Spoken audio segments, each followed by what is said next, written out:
For this assignment, I decided to focus more on Chapter 8, which is the resource wars against Native people. Some of the main points in this chapter that were talked about were the Native people constantly feel threatened because most of their land contains valuable resources for industrial and military production. This chapter covers cases where mining and oil investments were wanting to take over their land in the Philippines, Colombia, and the state of Wisconsin. In all three cases, the indigenous communities organized and became allies with a variety of groups. The natives felt they publicized their problem and applied pressure on multinational corporations to make sure they were held accountable. Multinational corporations are involved with mining oil, and logging. They identify lands that are good for mining, but what they don't realize is that Native communities live near or on those lands.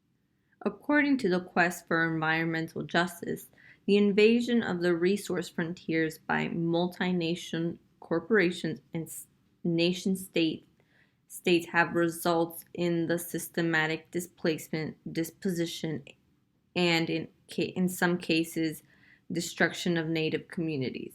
Another variant of this discourse of dominance is the portrayal of state and corporate efforts to take Native resources as acts of economic development undertaken for the sake of the natives.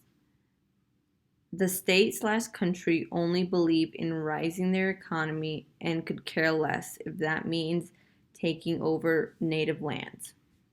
Because of the media, people think that the Native communities already have lost because they are facing an advanced industrial civilization.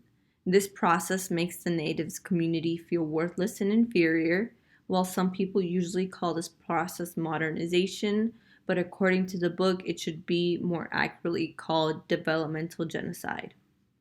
A summary of the Philippines mining codes versus native land rights.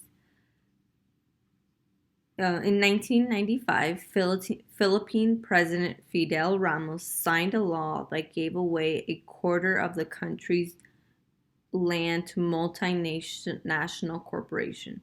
This new mining code allowed 100% of ownership of the projects.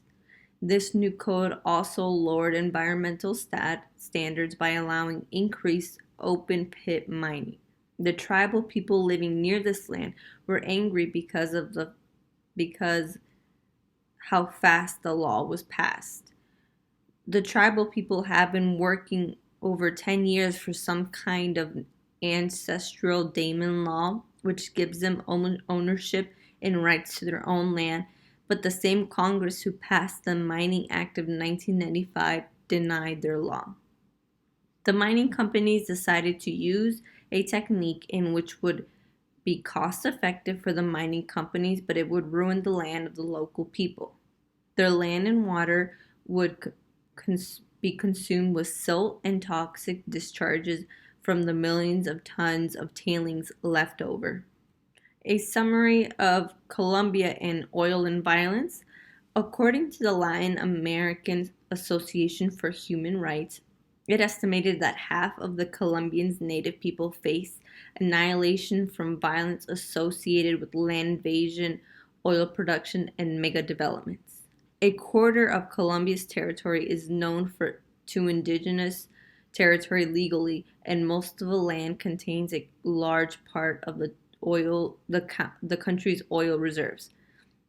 This book also mentions why political scientists coined the term resource curse, which is a legal or illegal resource exploitation help trigger or exacerbate violent conflict or finance its continuation. Plan Colombia, which is a plan to stop violence and end the coca production. The United States helped Plan Colombia by purchasing weapons, more sophisticated equipment, and constructing military bases in wealthy areas.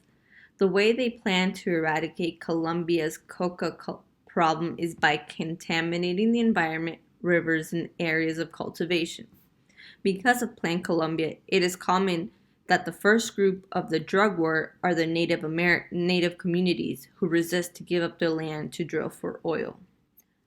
Oxy invades Yuwa lands. The most intense resistance of new oil development comes from the Yuwa. They are a native community who have resisted attempts to explore for oil in their traditional territory. The Yuwa has also threatened to commit mass suicide if Oxy and Shell continued with their exploration plans. They said that they would prefer to die with dignity as opposed to slowly. When the Spanish conquistadores were enslaving people for gold, the Yuwa retreated to the mountains and jumped to their deaths.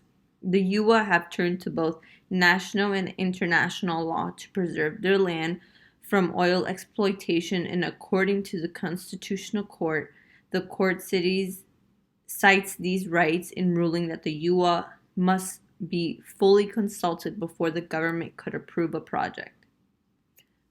The Incidental Campaign.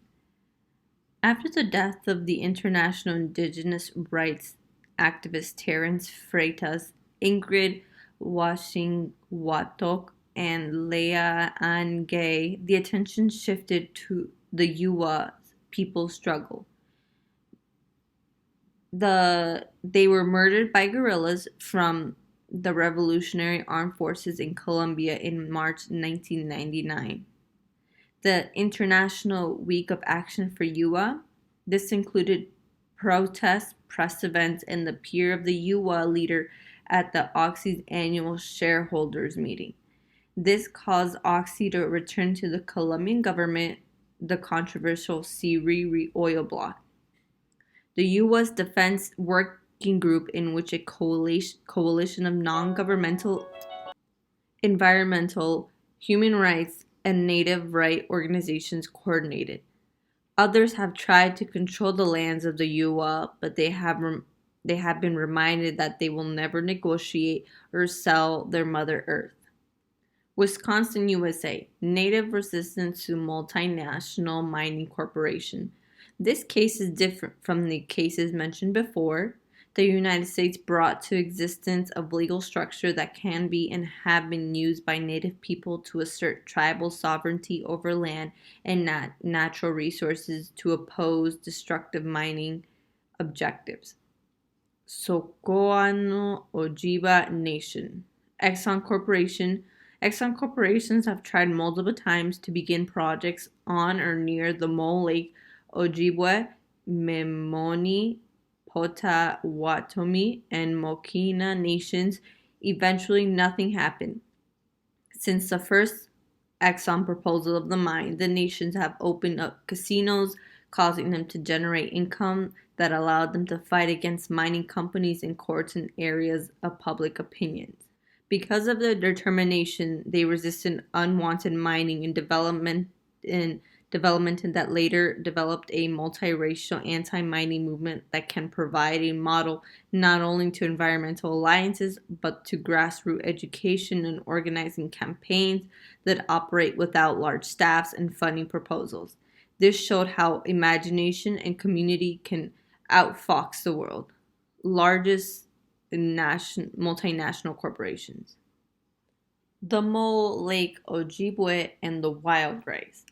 The economic, culture, and spiritual center for the Mole Lake Ojibwe is their wild rice lake. Their rice is an essential part of their diet, an important cash crop, and a sacred part of their band's religious rituals. The proposed mine will result in a sulfuric acid waste, the use of multiple toxic chemicals, and the proposed mine would also damage their wild rice production. The Mole Lake Ojibwa have developed a multifaceted strategy that includes developing tribal water regulatory authority under the provision of the Federal Clean Water Act, joining their non-Indian neighbors in town of Nashville to oppose the mine and develop economic alternatives to mining jobs, and developing statewide and international anti-mining alliances. Tribal Water Regulatory Authority. In 1995, the Mole Lake Ojibwe became the first granted independent authority by the EPA to regulate water quality on the reservation.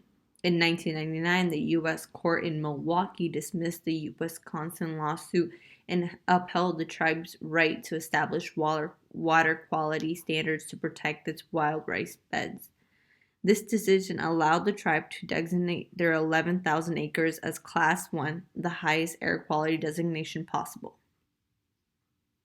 Conclusion: the assault on native lands and cultures by multinational mining and energy corporations have been met by grassroots. The same mining and oil industry journals that once dismissed native resistance as backward looking now recognize the power of native rights movements to affect corporate profits and market positions.